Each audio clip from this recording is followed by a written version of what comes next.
Right, well, thank you very much, Laura, for the introduction, and thank you for highlighting our work here at National Museums. I'm really pleased to be with you today to talk through our Inclusive Global Histories approach to decolonisation here. And I want to start by explaining why we have chosen to frame this as Inclusive Global Histories. And to start, I'm going to look at the difference, particularly here on the island of Ireland, with the way that academics, quite informally a lot of the time, seem to talk about decolonisation, and the way that the communities that we're working with talk about it. So a word I have heard used by academics, again in fairly informal forums, is disruption. And that's a word that I don't doubt they're using with good intent. They're emphasising that major change needs to happen, which undoubtedly it does. But also it is a word that I would argue is negative, it's confusing, and it's aggressive in tone. It could be seen as setting whole nations in opposition to one another without considering the particular nuances or feelings of individuals and communities involved. It could be seen as both regressive and reductive. To me, it creates a noise around decolonisation as an end in itself, rather than proactively trying to bring about change. And if we contrast that with a word that is commonly used by many source communities that we're working with, and that word is healing. It's a word that is positive, it is therapeutic, it is supportive. There is, of course, a huge amount of anger, hurt, and a sense of injustice within these communities, but they are centering and articulating their own experiences and aspirations and are genuinely seeking to move forward. For us at museums, there is a huge amount at stake. We're not just working on academic papers for a specific educated audience. Our work does directly impact on audiences and communities across a very broad spectrum. And we have to think, as National Museums NI, what does this mean for us here? We are a post-conflict society. There's a hard-won and arguably still quite fragile peace here, and we have to be really careful not to foster further discord and set diverse people in opposition to one another. And we do feel that there is this risk of recolonisation. If decolonisation is only led by white Western perspectives, if it has this myopic focus in museums on collectors and methods of collecting without making the connection with people and attitudes today, there's that risk of perpetuating exclusion and ignorance of communities who already have been long and unfairly marginalised. We are still getting to grips with decolonisation, we have to be honest. It's something that museums generally have been slow to come to. There's still a lot of work to do and we have much to learn. But here at National Museums NI, we are used to dealing with complex histories and their legacies. And this is particularly through our work on the Troubles and beyond. We had a major Collecting Cultures project supported by the National Lottery Heritage Fund. We had a new gallery which opened in 2018. You can see pictured there, and I hope you'll get to see while you're here. We've worked on a number of temporary exhibitions and engagement programs. And through this process, we have learned much about curating complex histories and their legacies in a sensitive and inclusive way. We certainly don't pretend to have all the answers, and there is much we are still learning, but we have been able to apply these learnings to our approach to inclusive global histories. Ethics is our essential touch point, and that is something I will come to in my next slides, particularly around the code of ethics for museums. Also here in Northern Ireland, we constantly refer back to the Decade of Centenaries Principles for Remembering in a Public Space, which were developed by the National Lottery Heritage Fund and the Community Relations Council, specifically for the Decade of Centenaries, but I think have much broader use and relevance. So they say that we should start from the historical facts, that we should recognise the implications and the consequences of what happened, that we should understand that different perspectives and interpretations exist, that we should show how events and activities can deepen understanding, and all of that is to be seen within the context of an inclusive and accepting society. And through our work, we really value the input of critical friends. Those critical friends come across from across different political perspectives. They're from victims and survivors, they are from across communities, academia. All of them push us to go further, to take risks, to be bolder, and to be much more explicit about the work we are doing. Now, ethical responsibilities, as I said, are absolutely to the fore in what we are doing. The Museums Association, who is really leading and guiding the sector on this aspect of our work, stress through their guidance that decolonising museums is an ethical commitment. The Museums Association Code of Ethics itself underpins all of this, and the first principle deliberately is about public engagement and public benefit, and states that museums and those who work in them should treat everyone equally with honesty and respect. Their new supporting decolonisation guidance is framed around 10 principles, and those principles are that we should challenge neutrality, that we should acknowledge power and privilege, that we should build relationships, that we should value all forms of knowledge and expertise equally, that we should be brave, be accountable, actually do the work rather than just talking about it, that we should take care, given this is difficult, sensitive work, that we should be creative, and that ultimately we should aim for justice. We must remember who we are doing this work for and why. And I'm really pleased that Roshi Naidu, who is the new Decolonising Programme Manager for the Museums Association, is here today and is delivering a workshop at lunchtime, which I'd really encourage you to attend. And then again, Northern Ireland, we have a specific context here. And so we have developed our own ethics policy, which is based on the Museums Association Code of Ethics, but for example, takes into account our Section 75 equality duties here, and also states clearly that we will promote good relations between persons of different religious belief, political opinion, and racial group. We will promote cultural pluralism and respect for diversity, build social cohesion and reconciliation, and celebrate and support all aspects of our cultural and linguistic heritage. So thinking about specifically, why do we need to decolonise? Of course, the main reason, the fundamental reason, is it is the right thing to do. There is this strong ethical imperative. We absolutely owe it to our audiences and to our stakeholders. The particular challenges and priorities for us as an organisation can be summed up as followed. People from different ethnic backgrounds are simply not well represented in our museums, and as a result, they feel they have no real stake in and feel no attachment to the work that we are doing.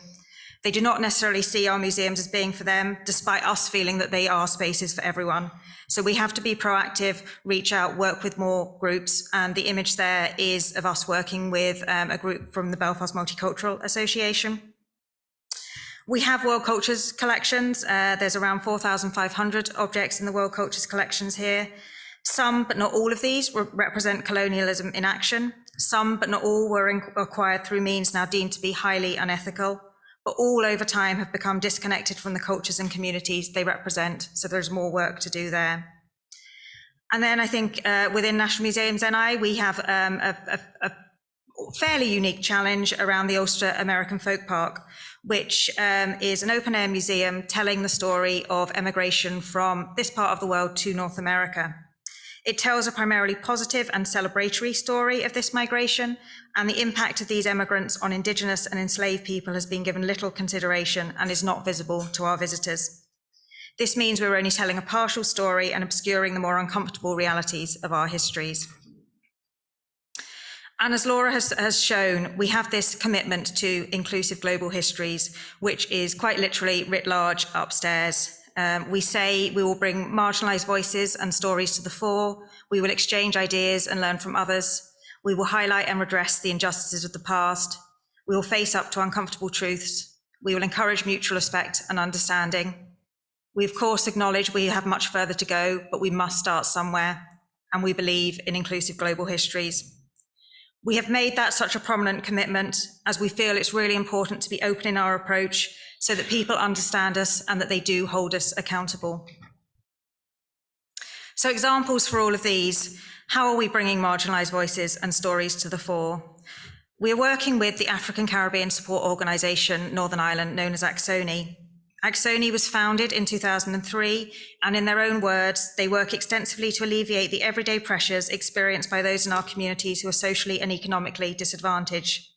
ACSONI also assists in the preservation and promotion of the African and Caribbean people's identity and cultural heritage, conveyed through arts, educational and cultural programmes, as well as the intercultural exchanges which aid in the wider integration process. Through working with them, they're providing new perspectives on our African collections and helping us to better represent Caribbean heritage and experiences, which was a major gap in what we had. They are an equal partner with us and the Northern Ireland Museums Council on a new project, Global Voices, Local Choices, which has recently received funding from the Esme Fairbairn Collections Fund. Through this project, the partners will be working to engage marginalised communities, availing them a fair opportunity for their community representatives to assert their right to make choices relating to the World Cultures collections and how they are interpreted. The project will bring diverse cultures and perspectives into Northern Ireland's local and national museums and will be a learning experience for all partners and participants. And I've now got a short video with Claire from Axoni, who stresses why this is such important work for her.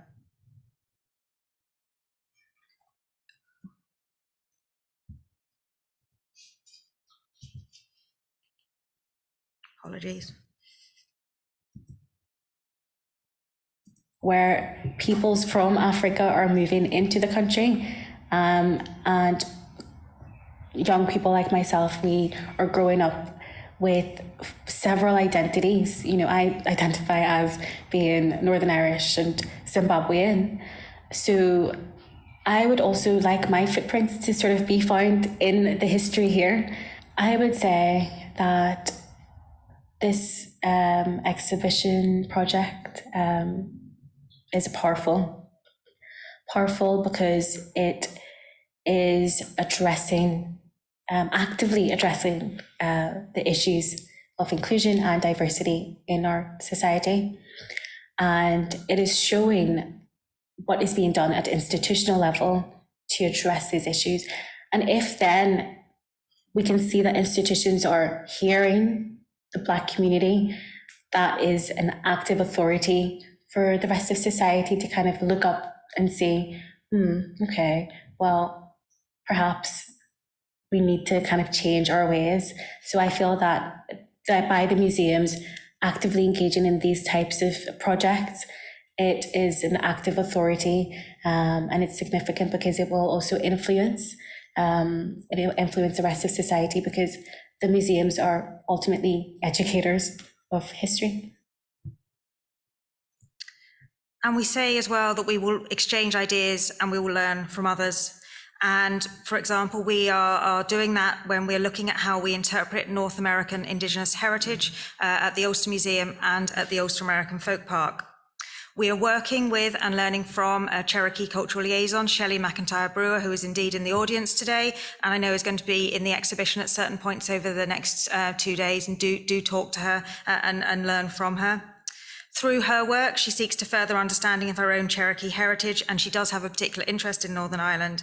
She's interested in reconciliation and repatriation in the hope of achieving community healing and lasting relationships. And she makes a really strong case for the role of the cultural liaison and how that has helped us make new contacts with elders and national treasures and with government agencies. She has critiqued and helped to inform our interpretation, and she's a passionate, credible and compelling advocate for our decolonisation work. So one example of how she's worked with us looking at objects, this is a Hader box, and she, through her contacts, has helped us to better understand the culture that these originate from through what they call story talk sessions. So we've worked with Sean Young, who's from the Hader community, also happens to be a museum professional himself, and he spoke to us about the box. And through him, we've been able to update our records and correct inaccuracies about the materials used and what different markings or features were and what they would have been used for, as well as hear more about the culture in general. He confirmed, for example, that the crest figure is an eagle rather than a hawk, as we had thought. And also he was really excited to see the curls at the end of the wings, which are apparently a rare feature. So those story talk sessions have just been a joy, so informative, and something we very much hope to continue. We will highlight and address the injustices of the past, and one such injustice is what happened during the colonial occupation of the Kingdom of Benin, which sadly needs no introduction. We are very familiar with this. Material was taken from Benin in violent circumstances, expressing British imperial attitudes of racial superiority and the drive to control and profit from other cultures. Around 3,000 to 5,000 objects were looted and dispersed into collections around the world. And as Dan Hicks has said in his Brutish Museums book, which was published in 2020, the British atrocity at Benin City was a crime against humanity that mapped directly onto the three principal elements of the 1899 Hague Convention: the indiscriminate attack on human life in which tens of thousands died, the purposeful and proactive destruction of an ancient cultural, religious and historical site, and the looting of sacred artworks. In the collections at the Ulster Museum, we have 3 Ashanti spears, which are recorded as being used and taken during the colonial occupation of Benin. And we are working with the Digital Benin Project, who say that they will bring together photographs, oral histories, and rich documentation material from collections worldwide to provide a long requested overview of the royal artworks looted in the 19th century. And that web resource is due to go live this year. We have worked with them to find out more about the spears and also to check the provenance of other items in the collection to rule them out as being from Benin. One of the spears is included in our new exhibition, Inclusive Global Histories, as we feel we have to be honest about the presence of such material in our collections and our attempts to explore options for its future. The production of the Digital Benin resource is really important, that it's this connected global online resource. And that in itself represents a restorative process. It's about working collaboratively, giving visibility and presence to the objects, and helping to further understanding. And we will face up to uncomfortable truths. There are many uncomfortable truths when we're dealing with this kind of work. An example here is that much of the material from Australia in the collections was also acquired through violence and appalling treatment of Aboriginal peoples as part of a process that also saw their sacred land being taken from them with communities destroyed. In 1788, Captain Arthur Phillip and 1,500 convicts, crew, Marines and civilians arrived at what is now called Sydney Cove. In the 10 years that followed, it's estimated that the First Nations population was reduced by 90%. So we've been working with the Australian Institute of Aboriginal and Torres Strait Islander Studies, who are Australia's only national institution focused exclusively on the diverse history, cultures and heritage of Aboriginal and Torres Strait Islander Australia. Between 2018 and 2020, they ran a global return of cultural heritage project, which we were involved in as one of many partners. It did not result in material being returned from all museums, but material was returned from one US museum and also one UK museum, which was Manchester Museum, and that is what is pictured here. And they have said, we will continue to work on our data accumulation and analysis, research, and the development of a future work plan. We're very hopeful that this may move from a project to an ongoing programme for the Australian government. If in the meantime there's anything we can assist with in regards to your collection, please don't hesitate to ask, or if there's any further information you'd like to add, we'd be delighted to hear from you. So repatriation is obviously really important, but it's also about building relationships and working together. And this is something Craig Ritchie, who's the CEO of the Australian Institute of Aboriginal and Torres Strait Islander Studies, talks about.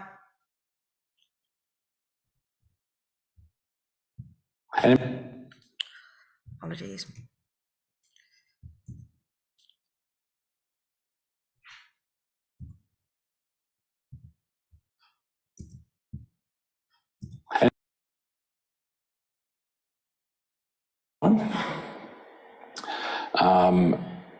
The real winning element of all of this is the occasion for institutions and Indigenous communities to engage with one another in the kind of dialogue around stuff that's deeply, deeply important to us.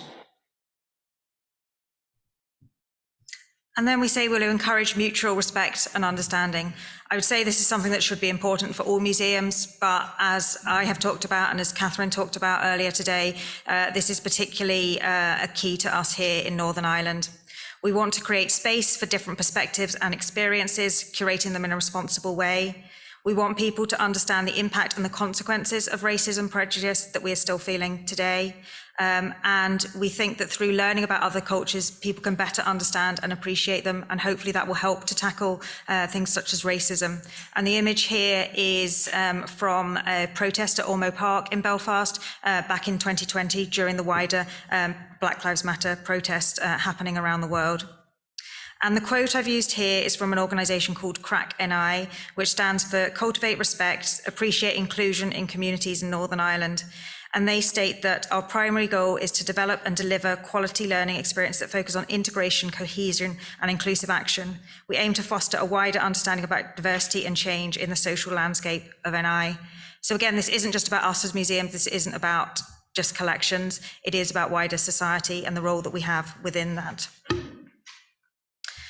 And then we acknowledge we have much further to go, but we must start somewhere. And an example of this is a label from 2014 when we were redoing our modern history gallery here at the Ulster Museum, and it's for Captain Cook atlases from 1785. I was here working on this gallery at the time, and many of my colleagues who I'm still working with today were here working on that. These weren't actually our words, but we happily approved them to appear in the gallery. Looking at them again, the wording is euphemistic, it's benign, it's positive about the benefits for Britain and Ireland, whilst completely ignoring what this meant for Indigenous peoples. And then compare it with a label from this year from our new Inclusive Global Histories exhibition. The label is much more honest about this shameful aspect of our history. It does not shy away from emotion, which is essential in this work, I would say. And we had help with this label from Raquel McKee from Axoni. So we are trying to bring other voices into that process, and we have more to do there. So it's this constant need to learn, update and improve. This is something we need to get better at, and I say we will continue to learn. So ultimately, this work for us, and this is the structure you will see in the exhibition as well, it's about telling the stories of our past, challenging our present, and shaping our future. In telling the stories of our past, we are researching, we're understanding, and we're sharing information about both our collections and our institutions. In the present, we're facing up to the legacies of colonialism and their continued impact today. The image shown here is of the Belfast Multicultural Centre, which was targeted in a devastating arson attack in January 21 when it was operating as a food bank. And I've sadly just seen on Twitter this morning that just after they'd completed the work refurbishing the building, they suffered another arson attack yesterday, which is just shocking. So these are still very live issues. This isn't just about looking to the past. And then shaping our future is something we're always trying to do in our work. It's about involving people in a conversation about a better future for this place. The Choose to Challenge Racism t-shirt was produced by the Northwest Migrants Forum, and it is about being proactive, taking a stand, and hopefully making a difference. And that is ultimately what we want to support through our Inclusive Global Histories approach. Thank you.